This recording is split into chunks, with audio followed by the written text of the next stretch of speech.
বৰ্তমান মাৰ্কেটত এটা নতুনকৈ স্কেম চলি আছে, যিটোৰ নাম হৈছে জাম ডিপ'জিট স্কেম। হয়, যিটো স্কেম চলি আছে জাম ডিপ'জিট স্কেম। যদি আপোনালোকে ব্যৱহাৰ কৰি আছে ফোনপে, গুগল পে বা বিভিন্ন ধৰণৰ UPI, তেন্তে সাৱধান থাকিব। কাৰণ আগতে যেনেকৈ আপোনাৰ তাত OTPৰ দ্বাৰা আপোনালোকে গম পাইছিলে, OTPৰ দ্বাৰা স্কেমসকলে স্কেম কৰি আছিলে, বা কোনোবাই যদি স্কেমাৰসকলে আপোনাৰ OTPৰ দ্বাৰা গম পাইছিলে OTP বেংকৰ পৰা টকা কাটি লৈছিলে। এতিয়া বৰ্তমান সেনেকুৱা কোনো ধৰণৰ OTP নাহে, কাৰণ যিটো স্কেম চলি আছে জাম ডিপ'জিট স্কেম, এই স্কেমটো এনেকুৱা নহয়। গতিকে ভিডিঅ'টো শেষলৈ চাব, গোটেইখিনি জনাম আৰু কেনেকৈ আপুনি ইয়াৰ পৰা বাচিব পাৰিব সেই বিষয়ে লগতে জনাম।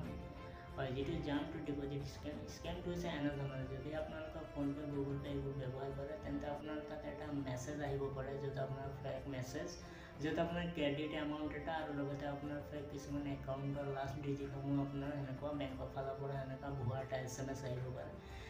হয়, যদিহে আপোনাৰ তাত এনেধৰণৰ SMS পায়, এভইড কৰিব। প্ৰায় কিছুমানে কি কৰে, যেতিয়া এনেধৰণৰ SMS সমূহ পায়, তেখেতে ট্ৰাই কৰে বা কম্পাৰিজনৰ কাৰণে তেখেতৰ বেলেঞ্চ চেক কৰিবলৈ ট্ৰাই কৰে, য'ত তেখেতসকলে ব্যৱহাৰ কৰা ফোনপে, গুগল পে ইয়াৰ দ্বাৰা বেলেঞ্চ চেক কৰিবলৈ ট্ৰাই কৰে। কিন্তু এইখিনি কৰিব নালাগে, কাৰণ যেতিয়া আপোনালোকে ট্ৰাই কৰিব আপোনাৰ বেলেঞ্চ চেক কৰিবলৈ, যিটো পিন ব্যৱহাৰ কৰে, পিনটো যেতিয়া আপুনি এণ্টাৰ কৰাৰ লগে লগে আপোনাৰ একাউণ্টৰ পৰা আপোনাৰ গোটেইখিনি টকা কাটি ল'ব। কাৰণ স্কেমাৰসকলে ইয়াত কি কৰে, য'ত আপোনালোকে এটা উইড্ৰ মানি বা ৰিকুৱেষ্ট কৰি ৰাখে মানি এটা, য'ত আপোনালোকে যেতিয়া পিন এণ্টাৰ কৰাৰ লগে লগে আপোনাৰ একাউণ্টৰ পৰা টকা কাটি লয়। গতিকে ইয়াৰ পৰা আপুনি কেনেকৈ বাচিব পাৰে, যদিহে আপুনি গম পায় এনেধৰণৰ মেছেজ অহা বুলি বা ক্ৰেডিট অহা বুলি, আপোনালোকে এবাৰ চাই ল'ব ভালদৰে আপোনাৰ একাউণ্টৰ আৰু বেংকৰ নামৰ সৈতে আপোনাৰ মেচ হৈছে নাই। দ্বিতীয়তে আপোনালোকৰ যদি আপোনাৰ ভুলতো আপুনি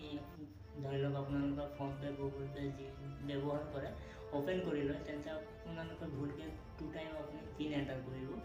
কাৰণ পিন এণ্টাৰ কৰাৰ লগে লগে যিখিনি আপোনাৰ ট্ৰানজেকশ্যন হ'বলগীয়া থাকে সেইখিনি কেঞ্চেল হৈ যাব।